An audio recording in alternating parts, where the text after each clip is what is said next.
Yeah, again, it kind of goes back to that idea of academic versus industrial scientist. From my personal perspective, academic scientists should be trained to do these things themselves, whereas industrial scientists should focus more on the using tools to the maximum, because in theory, they already have been trained and they should be good at this stuff already when they come into the job, right?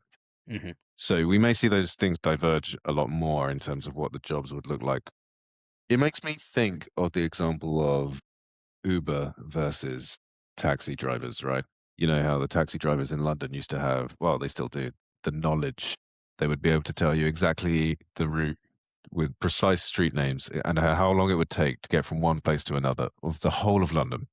Yep, I remember. Now, anybody can sign up to Uber, put their phone, and get directions. And does it really matter that they don't know the name of the street where they're going to be driving down? Actually, when you think of that example, it doesn't matter at all because it still does the job and it does it for cheaper. So maybe the other side of the argument is we're thinking about this in an old fashioned way. And when AI gets good enough that it's not hallucinating too much and not causing issues with like actual reliability, hopefully that's not that far away. Maybe the skills fundamentally change about what you need to be as a researcher. Maybe you don't really need to know this troubleshooting thing because that'll be a thing of the past. Yeah, I agree with you. The one other aspect that comes to mind, and the reason why AI should be embraced in academia, is that to some extent AI is competing against some of the tech companies that are also doing research.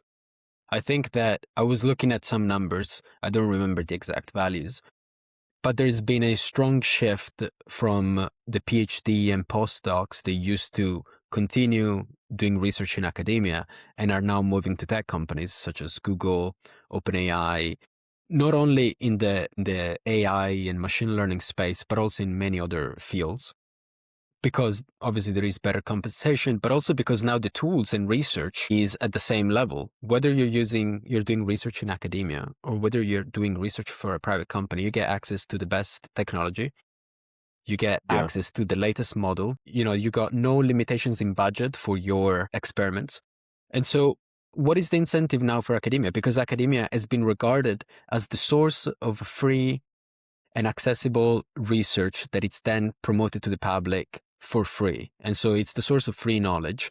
And now we have all the private companies that are competing against academia, and they could potentially privatize the knowledge that comes out of these labs. So can academia compete without using AI? It's a great question. And to link it to what we just said earlier about the taxi driver idea, it's like if somebody or a computer scientist can go into a lab in OpenAI and do the same research that I do, for example, and come out with the same result or better, faster, you start to think, okay, wow, you got this, troubleshooting and resilience skills repeated. Great. Okay, well, it doesn't matter. You've been usurped by these people, artificial intelligence companies, right? They can do the same thing as you faster.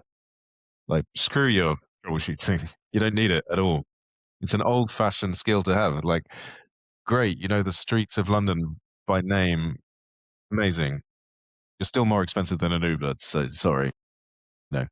But as you say, maybe the